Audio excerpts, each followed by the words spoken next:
Hi there, I'm Danny Flexen and welcome to the latest edition of SecondsOut ReFLEXions. We're here every Monday at 4:30 p.m. to talk about some of the boxing action we've recently witnessed. And a big show this weekend, certainly in the UK, all due respect to Baranchik against Zepeda, which has made a late bid to be Fight of the Year for 2020. But the big show in the UK was Matchroom Show in Milton Keynes. Was broadcast live on Sky Sports. And the main event saw Joshua Buatsi make the latest step towards an inevitable world title shot at light heavyweight.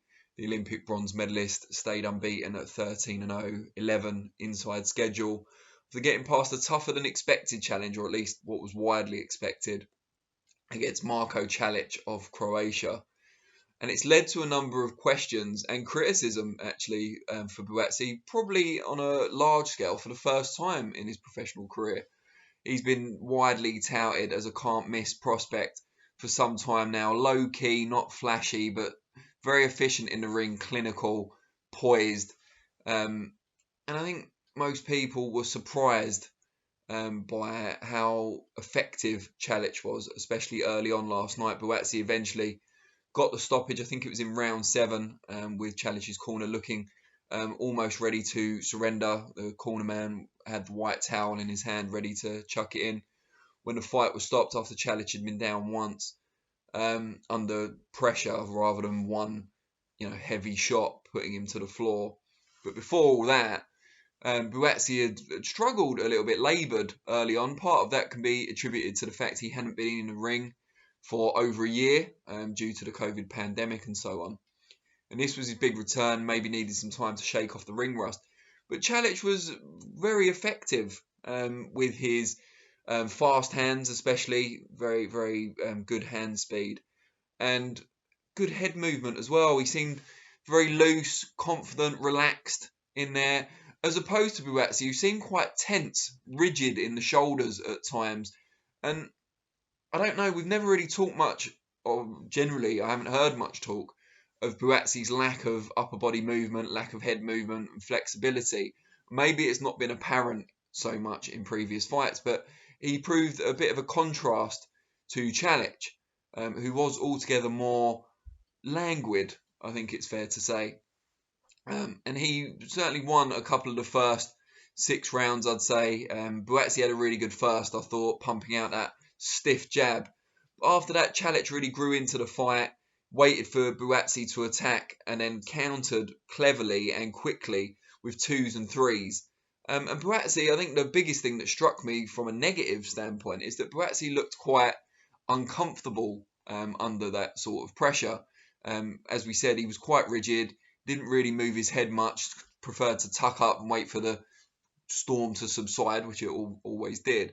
But in doing so, he sustained a quite badly swollen left eye, which he was visibly discomfited by for the rest of the fight, even though he got the job done. I mean, on the positive side, he adapted his tactics well. He saw that he was getting blocked and countered a lot when going to the head, so he started targeting the body a lot more from about round 3, round 4.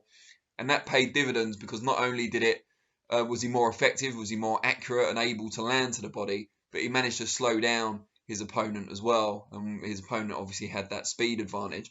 So he managed to slow him down. Tall, rangy opponent as well, I should say. So that certainly helped Calic's cause.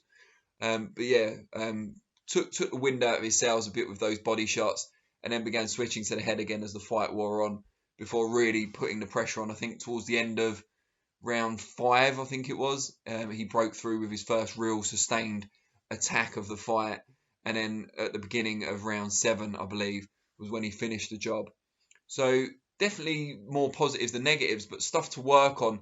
And criticism, as I said earlier, possibly for the first time in Buatsi's career on a large scale. Now, we don't want to kind of be, amateur, I don't know, amateur historians, I was going to say, but I'm not sure that's quite right. But we don't want to kind of second guess ourselves now and say, well, everything we thought about Buatsi, where we thought he was going, the potential he had was wrong. It's not, but there are flaws there that need to be addressed before he makes that step up to world level. And that's a pressing concern because he's top 3, I think, for both the IBF and the WBA. I mean, I would keep him far away from unified champion Artur Beterbiev, who's the IBF champion for now. I think he's a formidable opponent, far more experienced amateur than Buatsi was, and certainly fought at a much, much higher level as a pro thus far. So keep away from him. But the WBA situation is slightly different in that Buatsi already holds the international title, which has given him a very high ranking, or helped give him a very high ranking. But the WBA has 3 world champions, not uncommon for that organisation in the light heavyweight division. The normal world champion, super world champion, whatever it is, the main man for the WBA is Dimitri Bivol, unbeaten, impressive, very similar to Buatsi in the fact that he's not someone who's dynamic or high profile. He's not someone who likes to trash talk, but very, very efficient and effective in the ring. Very composed, well schooled, technically sound. Doesn't have the power necessarily that Buatsi has, or the same finishing instinct, but just a very good all-round operator and still improving. So yeah, not reached his prime either physically or technically just yet. And I think you could say the same about Buatsi. Well, I'm not sure, given Bivol's already fought several and beaten several world level performers, I don't think Buatsi's quite ready for that yet. So then you look down the list, and Jean Pascal, having a bit of an Indian summer of his career. He's the WBA regular champion. So yeah, so Bivol must be the super champion. And if I say must be, you're never sure with the WBA. But Pascal, WBA regular champion. But I think most people would agree he is slightly, at least, past his prime now, despite having some recent good results. Top level light heavyweights tend to beat him at this stage of his career. And he's got a style, kind of wide kind of hooks and uppercuts, and there's a lot of flair there, but he doesn't fight consistently. He fights in bursts, flashy bursts, and he's definitely he'll set traps, but if you apply consistent methodical pressure on Jean Pascal, he won't wilt. He's a very tough guy, but he can be subdued to the point of getting a wide or at least clear points victory. That might be something the Buatsi team would consider, although the accuracy of those counters, the unpredictability or unorthodoxy of some of Pascal's attacks might be a bit of a worry for Buatsi's team, given how he struggled a little bit early on against Calic. Then you've got a WBA interim champion. Yeah, try and keep up if you can. I find it difficult myself. Dominik Bösel of Germany. He's fighting actually this Saturday against Robin Krasniqi, fellow German, in defence of that WBA interim belt. He's a competent operator, but I think if they were to fight in the next fight, Buatsi would probably start a narrow favourite over Bösel, especially if the fight took place in the UK. I don't know how easy that would be to make, or if Buatsi would be interested in fighting for an interim version of the world title before a regular or super title. However, for the kind of progression of his career, slight step up in opponents, something he can learn from before fighting the real, big boys of the division, Bösel would actually be quite a good fight for him. It wouldn't be a style that he hasn't seen before, but it would be a step up in the level of quality. It'd be someone ambitious, confident, coming to win in the same way Calic did, but a better fighter than Calic, I think it's fair to say. So if I was, Buatsi's team, I'd be looking at that, or maybe some sort of final eliminator for the WBA or the IBF, just to head off that world title shot for a little bit longer, but keep Buatsi in a prominent position where he's ready to challenge the champion at some point next year after he's had a couple more seasoning fights. Because I don't think he's ready for, never mind Beterbiev, definitely not ready for him just yet, but I don't think he's quite ready for a Bivol, and maybe not a Pascal just yet. Potential still there. I have no doubt he'll go back to the gym. It'll be his own harshest critic, because he's that sort of guy. He's very professional. He'll work very hard, and he will address some of the limitations that were exposed to an extent by Marko Calic. And credit to Calic also, because he came, a lot of people, no one really knew who he was. There wasn't a lot of tape on him. He didn't care about being the underdog. He realised, obviously, he had nothing to lose, or very little to lose, apart from his unbeaten record.